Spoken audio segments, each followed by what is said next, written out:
Hi guys, it's Legionero back with another weekly sewing recap. Welcome back to my channel, and I would like to also welcome all of my new subscribers.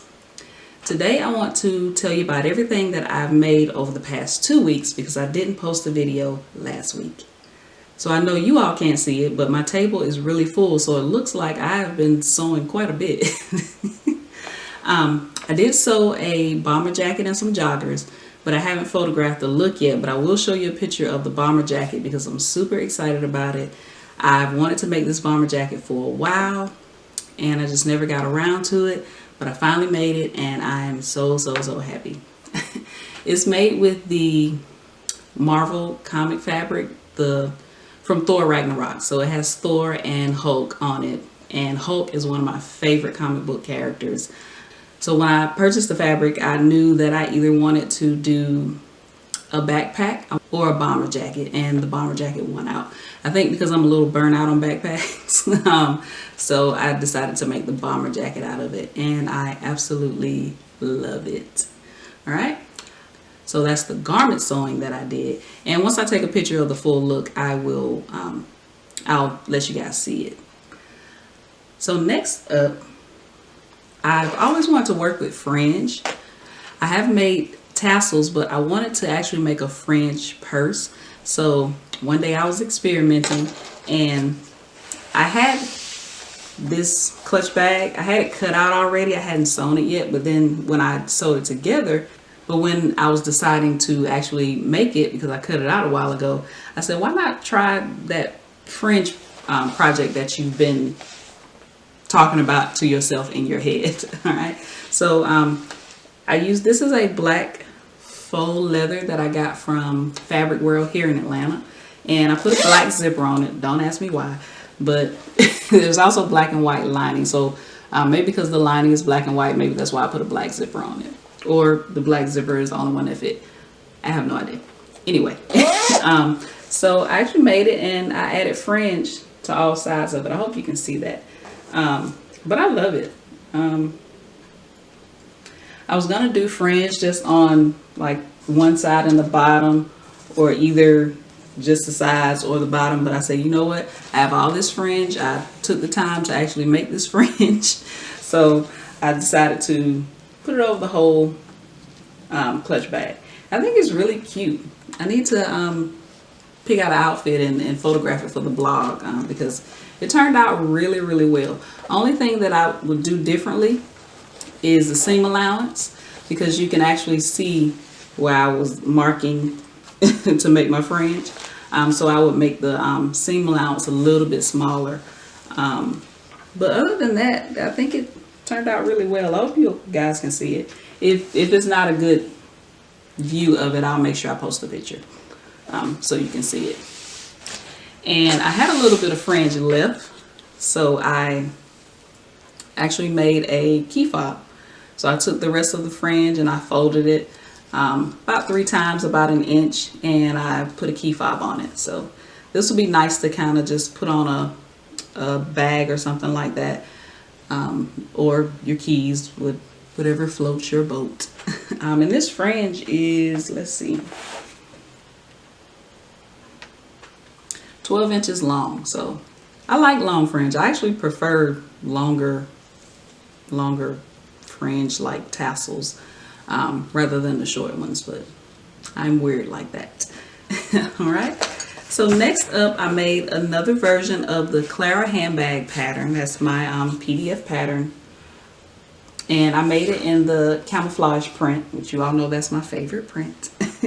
And I meant to put the strap on here, but forgot it. Oopsie.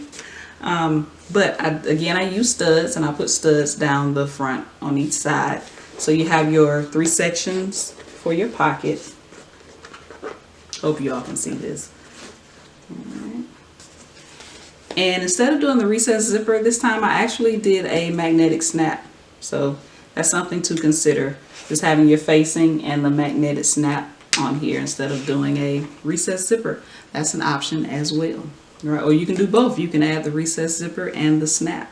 But this one I just decided to add a snap.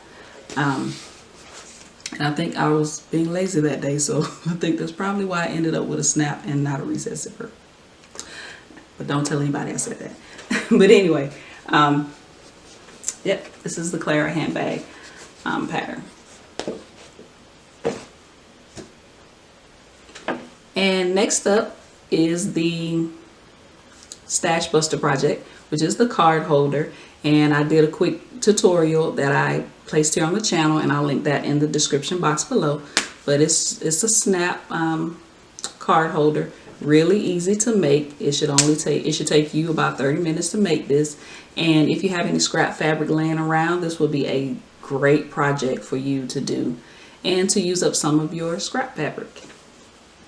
And it's a free pattern I found on Pinterest, so I'll link all that information in the description box below, and it's also on the tutorial that I posted yesterday. So another pattern that I want to work on is a hobo bag. So I've been doing some prototypes for a hobo bag, and I also wanted to either color block or mix some prints. So I had this fat quarter fabric that I got from a local fabric store here in Atlanta, and I can't think of the name of it right now, but I'll link it in the description box below. And it sells mostly quilting cottons. So if you're looking for a nice variety of quilting cottons with different colors and patterns and different things like that, that is a great place for you to visit. I think it's out in Marietta. But I had this fabric, these fat quarters, and I was able to cut the front and the back, the facing, as well as the strap, using all of the fat quarters. And then on the inside is just regular brown cotton cloth that I got from Joann's. But I put a magnetic snap in here, and it's nice and roomy in here as well. And instead of using a D-ring and a swivel clasp, I just use the key ring, and I attached the strap and the strap tabs to the D-ring like that.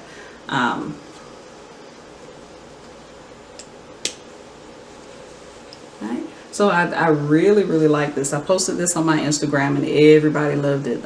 So I like the whole mixing prints thing. I'm going to try to get a little bit out of my comfort zone. This was safe for me because it was both polka dot and it was both a shade of brown in the brown family. So this was safe for me, but I actually really do like it. The different colors and the hobo style that it is. So let me know in the comments if you think I should make a pattern for that. So next up, I made another mini bucket bag, and I made it out of Spider-Man fabric. This is a fabric that I think my mom got from Walmart where she lives, because it's bigger than a fat quarter. So I'm thinking that she bought it from Walmart or either Joann's. But it's a really cute little mini bucket bag, and the mini bucket bag pictorial is on my blog. It's free tutorial. You get a free PDF pattern, so you can print that, and you can actually follow along with the tutorial here on the channel for the bigger bucket bag because you make it the exact same way. But anyway, this is so cute and compact. I love it. I actually made it for somebody else. I really want to keep it for myself, but I can't. But it's really cute. It has a really cute little short strap, and I just put these on here as a decorative element. And I got these from Joann's, and they were buy one get one free, so it was a really good price. This was a while ago, these beads, but I just thought it would be a good little decorative element to add to it. Right? Isn't she cute? Or he, since it's Spider-Man, or it could be Spider-Gwen. Who knows? All right. And the person also wanted a bigger bucket bag out of this this Marvel fabric. All right. Now this was a prototype that I made, and the reason why I didn't like it, the bag came out fine. The structure and everything. I didn't like it because the patterns were upside down, and and if you've done the bucket bag tutorial here on the channel, you know that we cut on the fold. So either way I cut it, the patterns the names and everything, some of them, majority of them would have been upside down, cutting it that way. But this was the first one I made, and I used the gold grommets because I'm still practicing on grommets. It's taking me a little bit. I can get them in, it's just that I don't know what you call it, but anyway, the part that kind of splits open is doing way more splitting than I like it to do. So it's kind of, if you rub your finger against it, you may get cut. So I'm practicing more on my grommet placement. All right, but after doing the prototype, I actually, instead of cutting the bag on the fold, I just cut 2 pieces and just sewed the bottom together, right? But this is the finished product. All right, I hope you can see that. And even though you still may have some that's upside down, majority of them are not upside down on this one. So I like this one a little bit better than the other one. And I also added some beads to this one, and this one has an adjustable strap, right? So hopefully you guys can see these purses on here. Once I view the playback, and if you can't see it, I'll make sure I post better pictures and pop them on the screen so you can see them. So looks like I was pretty busy over the last 2 weeks. But that's everything that I've made. Let me know in the comments what you think about these bags and the bomber jacket. All right, so let me know if you would like to see a tutorial on the fringe clutch, and that'll give me more practice in making them. So let me know in the comments if you would like to see a tutorial on that. And I am working on the tote bag tutorial, I promise. Hopefully I can get that out to you guys in the next week or so. But that's everything that I've made. If you like this video, click the thumbs up button. Don't forget to subscribe, and I'll see you in my next video.